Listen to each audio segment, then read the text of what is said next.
What are you doing New Year's Eve? Well, you're here. You braved the cold. It feels like 15 degrees outside. And you are here in this room where thankfully we finally have heat, for those of you who have been here the past few weeks. And I'm so glad that you are here. And I don't know what kind of New Year's rituals you either grew up with, or you've had for several years, or you're planning on trying out this year, but this year in this room, I'd really be delighted if you would participate in a New Year's Eve ritual that I grew up participating in. You all have a piece of paper on your chair. You all have a marker. Not all of these markers have been vetted. Some of them might not have ink, but you can choose to talk to the person next to you if they have one that works, or I've got some extras in a bin back here. But here's the hitch. I'm not asking you to write something very specific on the piece of paper. Because when I was growing up, throughout middle school and high school, I had a group of friends who all got together and could not decide what you were supposed to do when you wrote the piece of paper. You were supposed to write regrets, I thought. Another friend thought that you were supposed to write hopes and dreams for the next year. Another friend thought that you were supposed to just talk about what didn't happen, what you had hoped would happen in the past year.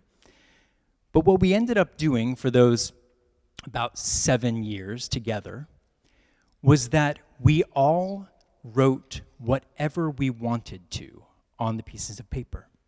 And then we made a big bonfire on one of my friend's lawns, and we tossed our pieces of paper into the bonfire. And the magic of that, now when I'm looking back on it, and I think even then, was that my regrets and my friends' hopes and my other friends' thoughts of what hadn't happened were all going into the same fire. None of us ever knew what we were putting in, and they were mingling in there and creating the fire that warmed us then for the rest of the night. Then we sang some embarrassing Tori Amos songs, which I won't make you sing today, but 90s children, I'll meet with you afterward and I'll tell you what songs they were. But the buildings committee told me that we can't have a bonfire in the middle of the room today.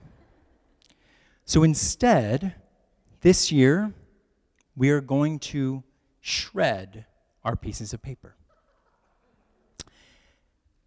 Is that clear to everybody? Okay. If you are going to write regrets, I welcome you to. If you are going to write hopes and dreams for the next year, I welcome you to. If you are going to write what you wish had happened this past year but didn't happen, I welcome you to. They are all going to be shredded into the same machine, and they are going to create a pile of something new. So we're going to take a few minutes. When you are done, and when you have made sure that the person next to you has a filled marker, please come up. I will help you put them into the shredding machine. Could I have some shredding music, please?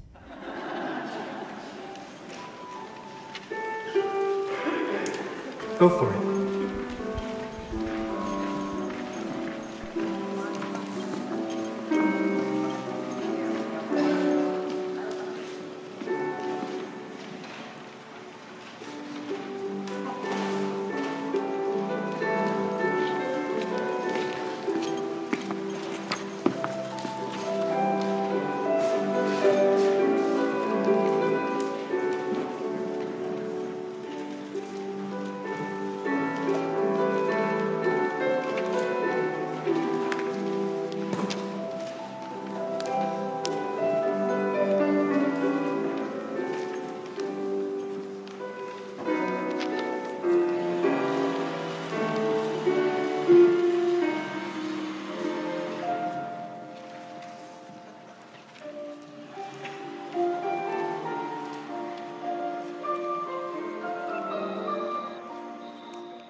Now, a really short meditation from me.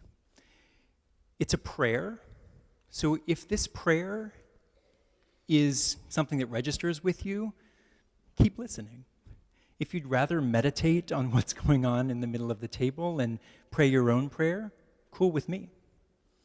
But this is what I call a reluctant prayer to a new year. Dear 2018, yes, we hear you knocking, but give us a few more minutes. We hear you might be pretty sloppy and our house is already an unholy mess.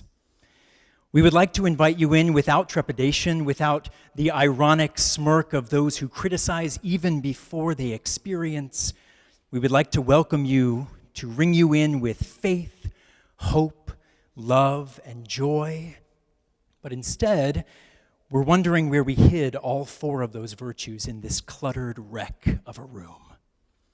Instead, we're approaching you as jilted lovers approach their next relationships, with our guards up, our hearts locked, our eyes ready to roll at the slightest suggestion of sentimentality. It's not your fault, 2018. To be fair, you're coming into this game with a severe disadvantage. We don't even know you yet, and we so wanted to prepare a proper space for your infinite possibilities. But your troubled older sibling, 2017, got here before you and really did a number on the joint. Typically, our prayers are a bit more candy-coated, a bit more colorful, but your predecessor was a pretty gloomy, gray affair. And in the wake of 2017's brutishness, drunk with ignorance and insensitivity, we're approaching you with more careful caution than is our wont. And don't get us started on 2016, who fooled us into thinking we were having the time of our lives before vomiting all over all of us in the final feverish stretch. So please pardon this colorless incantation, this dour dirge, this string of complaints in the shape of a prayer. This invocation is steeped in inebriated injury, and we don't seem to be able to pray our way out of fearing that you'll be just as drunkenly destructive as last year. Some might laugh at the fact that we're praying to an inanimate object. I mean, who prays to a year? But we're used to making idols of abstract things. Heck, we've even intellectualized our God into something abstract and unapproachable. And you, 2018, definitely seem abstract and unapproachable. So we're praying this complaint to you, 2018, you incoming epic, and we're hoping our moping gives way to a miracle. But miracles are tricky things. They never seem to work the way they did in ancient times. These days, we keep grasping for the miracle of faith, we keep grasping for the miracle of hope, we keep grasping for the miracle of love, we keep grasping for the miracle of joy, and our reality keeps derailing our searching imaginations. Scientists are now saying even glitter is killing the environment, and it's hard to believe in miracles when even glitter has turned against us. So maybe it's time to make confetti from the shreds of this year's trash pile. Before you could even get here, 2018, Erica Garner died in this year's final hours. A living, breathing being thrust into activism by her own grief, an individual symbol of our corporate catastrophe, determined to use her personal pain to extinguish collective crisis. Some say we broke her heart, and my own broken heart believes it. Her last breaths in these final hours echoing those of her father, a prophetic reflection of this country's self-inflicted suffocation, a prophet who never asked to be a prophet. But speaking of prophecy, that's where you, 2018, might just teach us something. See, no matter how sour we become, we've got a needling love of prophets. We believe in the prophet's ability to recreate in the wake of wreckage. We believe in the prophet's ability to reconnect what has been severed, to re-engage what has been silenced, to rediscover what has been hidden. And no prophet this world has ever known did it willingly. No prophet ever set out to be a prophet. Prophets are born of grief. And in our hesitation, in our grief, we might be just a little bit like those prophets we revere. And maybe that can give us hope for ourselves, for all of us, that in our reluctance to let you in 2018, in our hesitation to even meet you, we're all of us in a long tradition of potential prophets who didn't want the job. And it's really ourselves we need to welcome through that door. For Erica Garner, for Danica Rome, for Tarana Burke, for everyone on the quiet cusp of their own prophetic witness.